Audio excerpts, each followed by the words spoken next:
জিল্লো মাল দেয়। সাকিবের জন্য সাকিবের এই পর্যন্ত যে কয়টা মুভিস আছে সব চই যতগুলা ঈদের ছবি কিন্তু সবগুলাই ফার্স্ট আচ্ছা, এই যে এত মানুষ কেন দাঁড়ায় আছে এখানে? শুধু সাকিবের জন্য, সব সাকিবের সিক্রেটের জন্য তো এত কষ্ট, সিক্রেটের জন্য এত কষ্ট, সব বরবাদ করে দিব, বরবাদ। সাকিবকে কেমন লাগে? সাকিব ফেস ড্রেস হিরো নাম্বার 1 সাকিব খান। নিয়মিত দেখেন সাকিব হ্যাঁ সিনেমা? হ্যাঁ হ্যাঁ নিয়মিত সবসময়। আমি কালকে অনেকগুলো রিভিউ দেখলাম, আমার হলে মুভি দেখার ইচ্ছা ছিল না, ওইরকম ইন্টারেস্ট ছিল না, বাট কালকে কয়েকটা রিভিউ দেখলাম আমি যে আপনার বরবাদ নিয়ে অনেক তুলপাত হচ্ছে। যেমন ধরেন মানে কেউ কেউ বলছে ইন্ডিয়ান মুভির মতন, কেউ কেউ আবার আল্লু অর্জুনের সাথেও তুলনা করছে যে ওর সাথেও যায়। মূলত অনেকগুলো রিভিউ দেখার পরে আমি ভাবলাম যে তাহলে আমিও মুভিটা দেখে আসি। কালকে একটা রিভিউতে আপনার দেখলাম যে একজন বলতেছে যে আপনার ওই মার্কো সিনেমাটা যে আছে না, মার্কো সিনেমার প্রায় কাছাকাছি গেছে। তো আমি দেখলাম যেহেতু আমি মোবাইলে দেখেছি, বাট এটা এখনো দেখিনি, তাহলে দেখলাম যে যাই এটা দেখে আসি, প্লাস দেখি কি একটা মুভি বানাইছে, এই জন্য আমার আশা।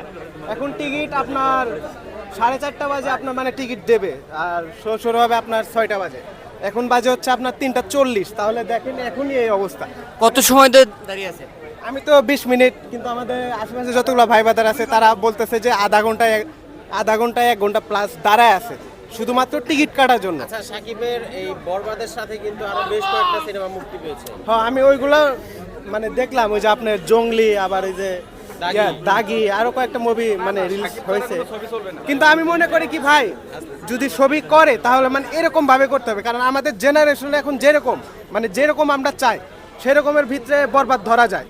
কারণ আমরা ইয়াং জেনারেশন পোলাপান, আমরা গল্পও ভালো চাই, আবার রিলেশন টাইপেরও হোক, কিন্তু অ্যাকশনটা থাকতে হবে। হ্যাঁ, মানে কমেডি থাকবে, নর্মাল থাকবে, কিন্তু কমেডির ভিতরে অ্যাকশন থাকতে হবে।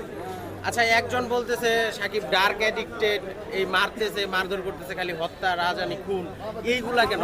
মানুষ কি শিখবে এগুলো থেকে? না, এগুলো আমি দেখলাম তো ভালোই কয়েকটা রিভিউ দেখলাম, মানে তাতে বুঝলাম যে এটার ভিতরে এগুলা বুঝাইছে যে একটা মেয়ের জন্য একটা ছেলে খারাপও হতে পারে, আবার একটা খারাপ ছেলে একটা মেয়ের জন্য ভালো হতে পারে, আবার একটা ছেলে যখন ভালো থেকে যখন আবার খারাপ হয় তখন যে তার যে একটা লুক, ওই লুকটা মনে হয় আমরা এই ছবির ভিতরে পাবো। বাট এর ভিতরে আমরা বুঝলাম যে মানে ছবির ভিতরে কোনো কিছু মানে 10-এ 10 দেওয়া যায়। আচ্ছা, ইদিকা পালকে কেমন লাগে? তার কথা কি বলবো, তাকে তো দেখলি জোস, মানে ভালোই লাগে। অন্য কোনো সিনেমা দেখছিলেন সাকিবের প্রিয়তমা? প্রিয়তমা দেখি নাই, কিন্তু তুফান দেখতে আসছিলাম আর কি কুরবানি ঈদে। প্রিয়তমা, রাজকুমার এগুলো হলে দেখি নাই, কারণ আমি জানি যে এগুলো হয়তো একটু কমেডি টাইপ। দরদ তো আরো দেখি নাই, ফোনে আইছিল, ফোনে আমি দেখি নাই। আচ্ছা, ঠিক আছে।